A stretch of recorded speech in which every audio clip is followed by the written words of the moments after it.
प्रथम नमन है गुरुदेव गुरु माँ को, करुणा कर हमको अपनाया।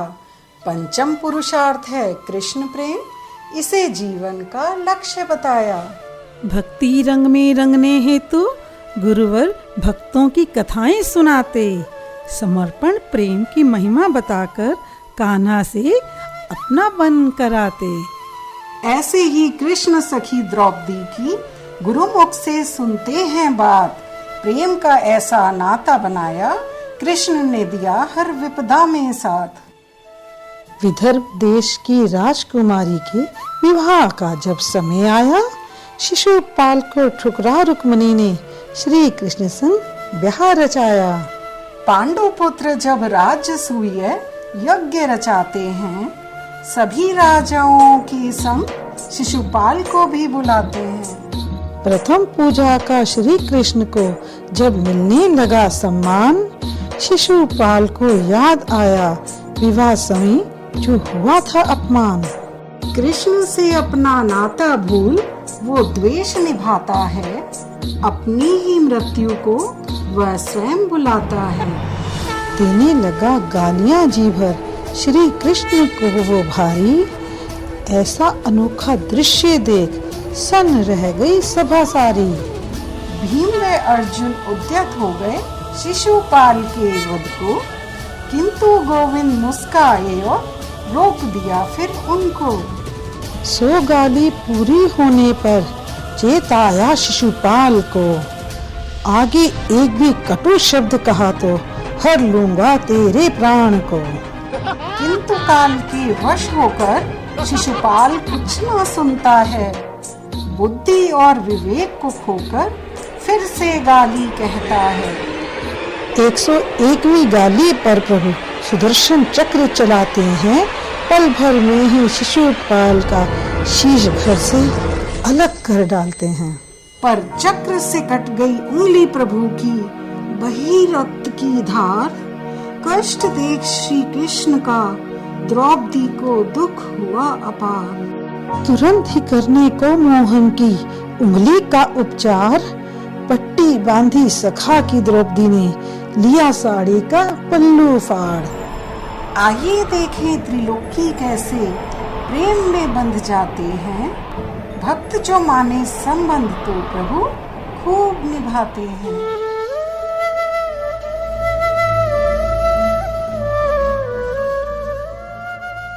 गोविंद, आह गोविंद, ये क्या, आपके हाथ से रक्त की धारा बह रही है। सखी, इतनी चिंतित क्यों हो रही हो? कितनी पीड़ा हो रही होगी ना माधव। तो क्या हुआ कृष्णे, तुम तो व्यर्थ ही घबरा रही हो। आप इतनी पीड़ा में भी ऐसे कैसे मुस्कुरा लेते हैं गोविंद। मेरे तो प्राण ही मुंह को आ गए और इन्हें इस वक्त भी ठिठोली सूझ रही है। सखी, तुमने ये क्या किया? अपनी नई साड़ी का पल्लू फाड़कर मेरी उंगली में बांध दिया। हे गोविंद, यदि आपके काम आए तो मैं तो अपनी नसों को काढ़ कर आपके चरणों में लगा दूं। ये तो सिर्फ साधारण धागे हैं, साधारण धागे। कृष्णे, तेरे चीर के एक एक धागे का आज मैं ऋणी हो गया। समय आने पर चीर के एक एक तंतु का ऐसा भुगतान करूंगा कि संसार उसे माप नहीं सकेगा। ओहो गोविंद, तुम और तुम्हारी रहस्यमयी बातें मेरी तो समझ ही नहीं आती। सखी, कुछ बातें भविष्य पर ही छोड़ दो। समय आने पर समस्त संसार इस रहस्य को जान जाएगा। राजसूय यज्ञ संपन्न हुआ श्री कृष्ण की सहायता से, चारों ओर छाया अमन और लोग आज्ञाकारी थे। कृष्ण जैसा सखा और 5 पुत्रों का उपहार, द्रौपदी संग पांडव राज्य चलाते, धन वैभव था अपार। ईर्ष्या से भर उठा दुर्योधन, देख के वैभव पांडवों का भूल न पाता था वो अपमान जो इंद्रप्रस्थ में हुआ था उसका। प्रतिशोध लेने को दुर्योधन ने बना लिया था मन, द्यूत क्रीड़ा का युधिष्ठिर को भिजवा दिया निमंत्रण। धर्म प्रिय युधिष्ठिर को अधर्म की बातों में फुसलाता है, हाथी घोड़े धन और वैभव सब कुछ उनसे दांव पर लगवाता है। धन गंवाया वैभव गंवाया, भाइयों संग बने दुर्योधन के दास, कुछ भी ना बचा शेष, केवल पांचाली थी उनके पास। उत्तेजित हो वो द्रौपदी को भी दांव पर लगाते हैं, शकुनी के कपट से कौरव पांचाली को जीत जाते हैं।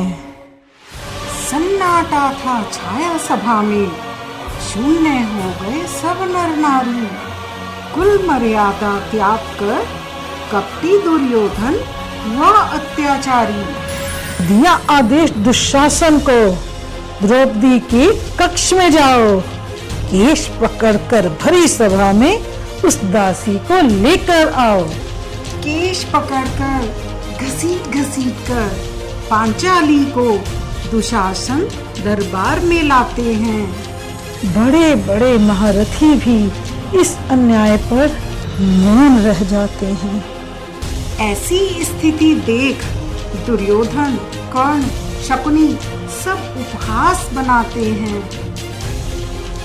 जब दुशासन द्रौपदी को निर्वस्त्र करने का आदेश पाते हैं, पहुंच सभा में द्रौपदी ने प्रश्न किया एक एक को, धर्मराज हारे पहले किसको, अपने को या मुझको। 5 पति सभी महारथी जब अनर्थ को रोक न पाते हैं, तो आइए देखें कैसे भगवान द्रौपदी की लाज बचाते हैं। पट्टी के एक एक धागे का कैसे ऋण चुकाते हैं, एक पुकार में भगवान कैसे खींचे चले आते हैं। द्रौपदी, क्या तुम नहीं जानती, हमने तुम्हें द्यूत में जीत लिया है। अब तुम हमारी दासी हो दासी। कितनी बार तुम्हें सभा में बुलाया गया और तुम्हारा इतना दुस्साहस, तुमने भ्राताश्री की आज्ञा का उल्लंघन किया। दुशासन, मेरा अपमान करने का दुस्साहस मत करो। अरे, एक दासी का मान क्या और अपमान ही क्या। ठहर जाइए राजकुमार, ऐसी धृष्टता का परिणाम अति घातक होगा। इस प्रकार दुशासन केश पकड़कर द्रौपदी का अपमान करते हुए दरबार में ले आते हैं। लीजिए भ्राताश्री, आखिर मैं द्रौपदी को इस दरबार में ले आया हूँ।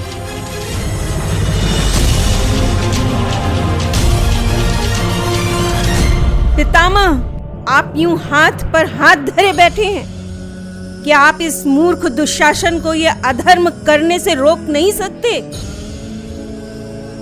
पितामह, आप यूं नजरें झुकाए बैठे हैं। आप तो धर्म के ज्ञाता हैं।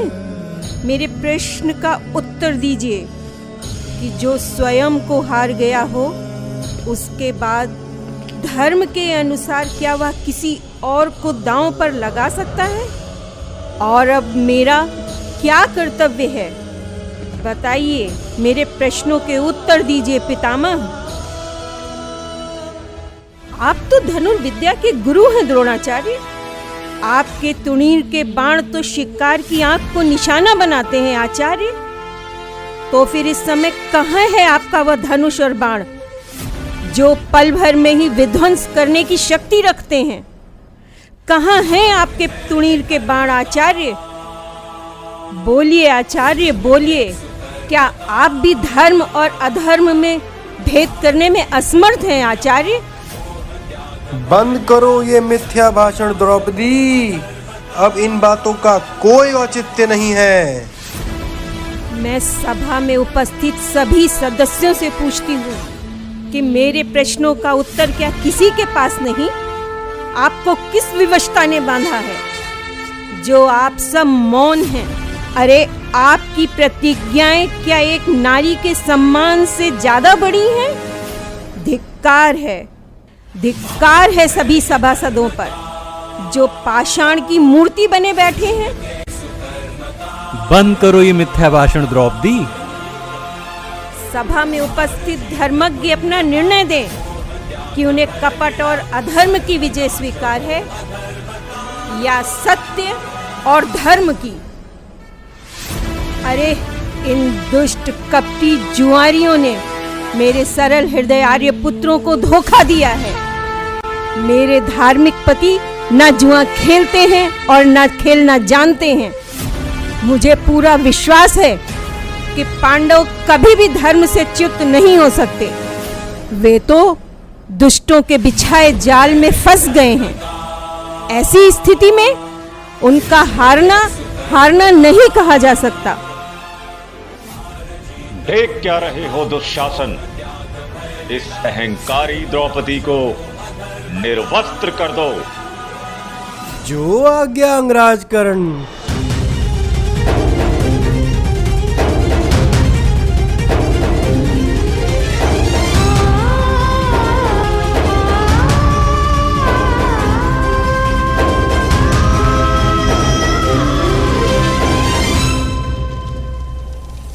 हे नाथ, आप इस तरह मौन क्यों हैं? आप द्रौपदी की लाज बचाने में इतना विलंब क्यों कर रहे हैं प्रभु? इस अनर्थ को रोकिए भगवान, इस अनर्थ को रोकिए। देवी, मनुष्य जब तक संसारी प्राणियों से सहायता मांग रहा हो, उसे अपने परिजनों पर, अपने मान पर और अपने बल पर भरोसा हो, तब तक वो मुझे याद नहीं करता, मुझे नहीं पुकारता। तो फिर क्या आप बिना बुलाए या बिना पुकारे नहीं जाएंगे प्रभु? नहीं देवी, ऐसी बात नहीं है। मनुष्य जब सबका, यहाँ तक कि अपने बल का भी आधार छोड़कर केवल मेरी शरण में आ जाता है, तो मैं तत्काल ही उसकी सारी बाधाएं, विघ्न स्वयं प्रकट होकर दूर कर देता हूं।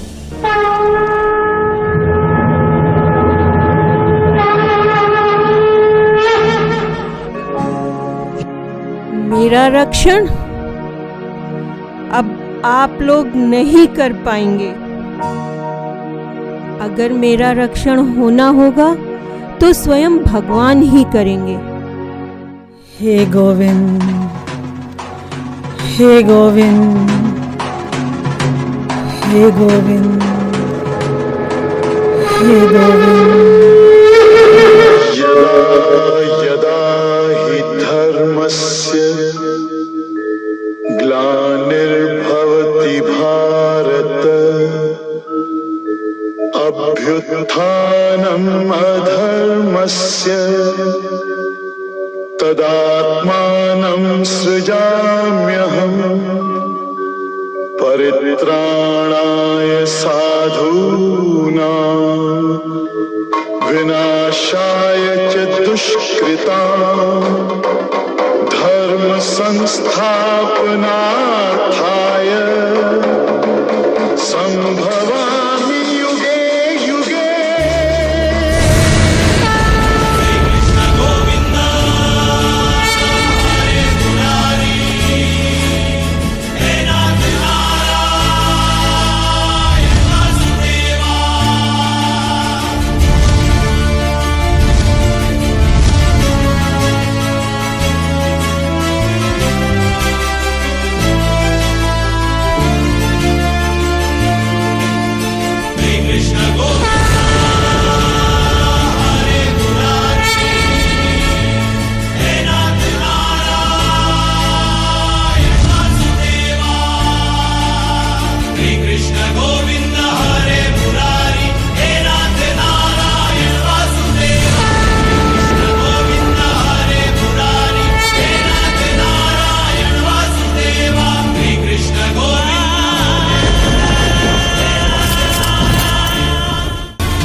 ब्रह्मा जी की उंगली पर जब बांधे प्रेम के धागे, हजारों गज की साड़ी बनकर कृष्ण कन्हाई आ गए। बोले सच्चिदानंद भगवान की जय, शिवा के बिहारी लाल की जय। हमने देखा कैसे भगवान ऋण चुकाते हैं, अपने भक्तों की लाज बचाने प्रभु दौड़े आते हैं। द्रौपदी ने माना जो नाता प्रभु, उसे खूब निभाते हैं। हर कदम पर, हर स्थिति पर उसके कष्टों को हरते जाते हैं। वन वन भटक रहे जब पांडव, धन धान्य से थे लाचार। सूर्य देव ने कृपा कर अक्षय पात्र का दिया उपहार। इस पात्र की विशेषता थी, जितना भोजन पाना चाहे पांडव पाते जाते थे। परंतु पांचाली के पाने के बाद उस दिन और न कुछ ले पाते थे। इस रहस्य को जानते हुए दुर्योधन ने एक षड्यंत्र रचा। दुर्वासा ऋषि को भोजन हेतु पांडवों के पास था भेजा। अब देखें कैसे ऋषि श्राप से प्रभु पांडवों को बचाते हैं। जब दुर्योधन एक और चाल का पांडवों को शिकार बनाते हैं।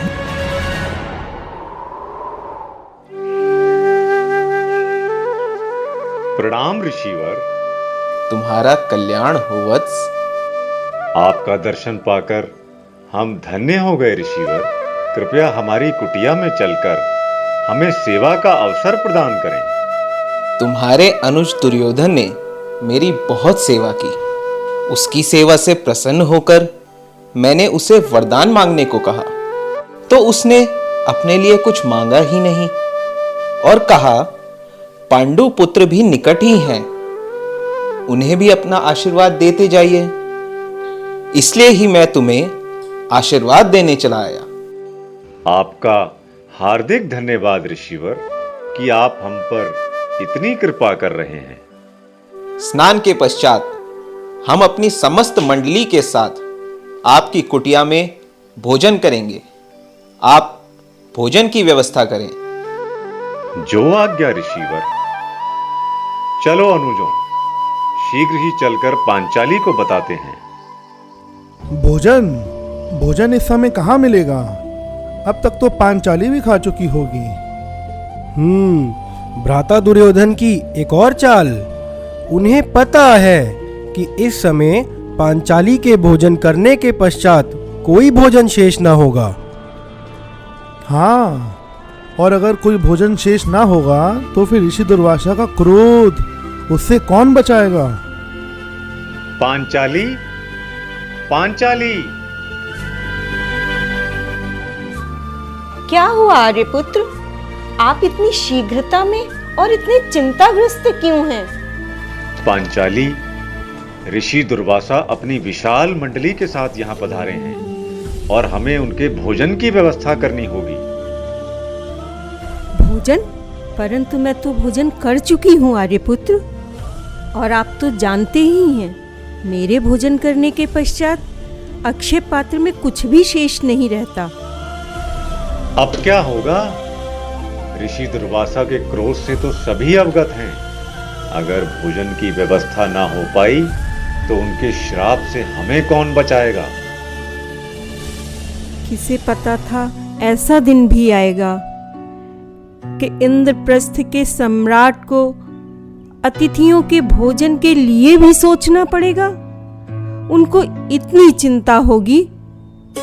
हे गोविंद, हे माधव, आपने ही चीर बढ़ाकर मेरी लाज बचाई थी और अब आपको ही ऋषि के श्राप से हमारी रक्षा करनी होगी। गोविंद, आपने हर विकट घड़ी में हमें संभाला है गोविंद।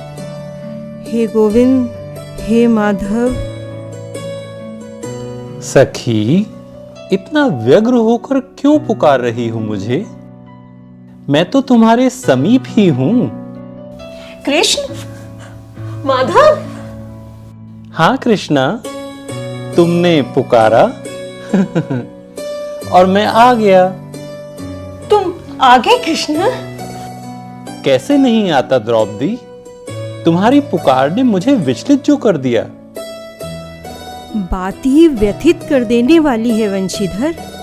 तुम जानते हो, ऋषि दुर्वासा अपनी विशाल शिष्य मंडली के साथ गंगा स्नान करने गए हैं। वे आते ही होंगे। उनके आने तक भोजन की व्यवस्था कैसे होगी गोविंद? कुटी में अन्न का एक दाना भी नहीं। ये सब बातें छोड़ो सखी, मैं बहुत थका हुआ हूँ, मुझे भूख भी लगी है। गोविंद, हम यहाँ विपदा में हैं और आपको इस समय भी ठिठोली सोच रही है। ठिठोली नहीं कर रहा, मुझे वास्तव में भूख लगी है सखी। जरा अपना अक्षय पात्र तो लाओ। केशव, मैं तो भोजन कर चुकी हूँ। ऐसे में अक्षय पात्र से अभी भोजन प्राप्त नहीं हो सकेगा। अरे अक्षय पात्र ले करके तो आओ, शायद मेरे लिए अभी भी उसमें कुछ शेष हो।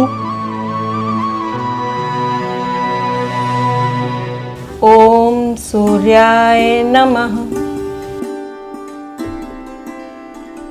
ये लीजिए गोविंद।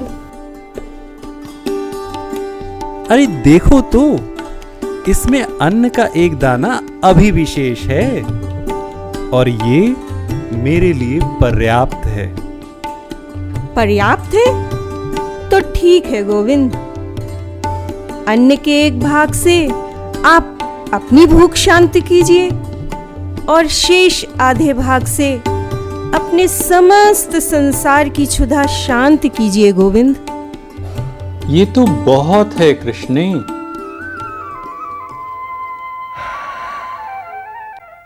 अब तो बहुत पेट भर गया।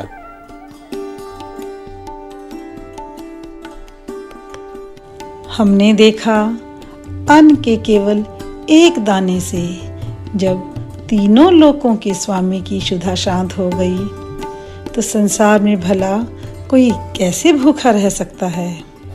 चलिए देखते हैं वहाँ ऋषि दुर्वासा व उनके शिष्यों की क्या स्थिति है।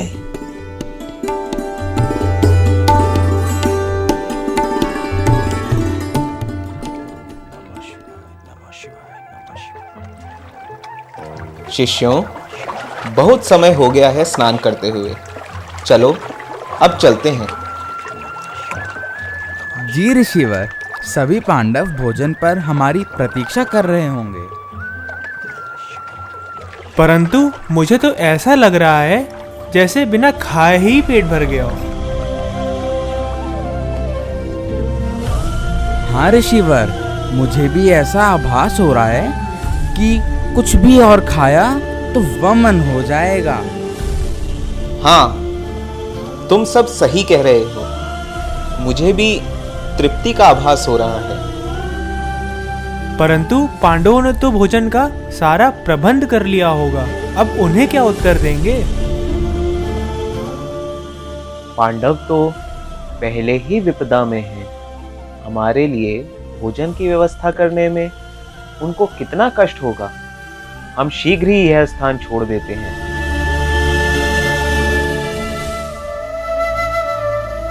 इधर श्री कृष्ण के कहने से सहदेव जब ऋषि दुर्वासा को बुलाने जाते हैं और उन्हें वहाँ नहीं पाते, तो वो सबसे पूछते हैं और उन्हें ज्ञात होता है कि ऋषि दुर्वासा शीघ्रता में वो स्थान छोड़कर चले गए हैं। भ्राताश्री, ऋषि दुर्वासा तो अपनी विशाल मंडली के साथ वह स्थान छोड़कर चले गए हैं। हे केशव, आपने सदैव ही हर विपदा में हमारा साथ दिया है और आज भी ऋषि दुर्वासा के श्राप से आपने हमारी रक्षा की है। भ्राताश्री, जो जीव मुझे अपना मानते हैं, मेरे समर्पित रहते हैं और धर्म के अनुसार आचरण करते हैं वे सब प्रकार की विपत्तियों से छूट जाते हैं।